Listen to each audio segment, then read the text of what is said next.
তো hello guys, কেমন আছেন সবাই? আশা করি আপনারা সবাই অনেক ভালো আছেন। আলহামদুলিল্লাহ আমরাও ভালো আছি। তো অনেকদিন পর আজকে আবার একটা নতুন ভিডিও নিয়ে চলে এসেছি।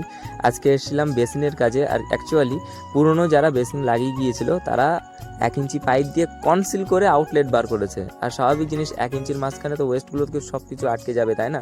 তো আমি চলে গেলাম পিছনে এবং পাইপটাকে খুলে দিলাম, আর এত বাজে বিচ্ছিরি গন্ধ ছিল যে কি বলবো। আর দেখেন, ভিতর থেকে যা হোক শ্রেণী সাপল এটা সেটা দিয়ে মোটামুটি ভাঙা হচ্ছে, কারণ ওখানে পড়েছে একটা শিকড়। তো সেগুলো ভাঙা শেষ এবং আমরা পিছনে পজিশনটাকে, মানে এই যে ইট খোলা দেখতে পাচ্ছেন, এখান থেকেই আমাদের আউটলেট পাইপটাকে টানতে হবে। তো সেইগুলো পরিষ্কার করে আমরা পাইপ লাইনটাকে টেনে দিলাম এবং আমরা এক এক করে ক্লিপগুলো মারতে মারতে চলে যাচ্ছি।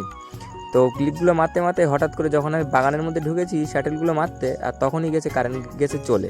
তো কী হবে আর বলে, কারেন্ট গেছে চলে, জীবন গেছে জ্বলে। তো আজকের ব্লগ এই পর্যন্ত, দেখা হবে কোনো নেক্সট পার্টে, নেক্সট ব্লগে। আজকের মতো এই পর্যন্তই, আমি এখন শুয়ে পড়ি। Tata, bye bye.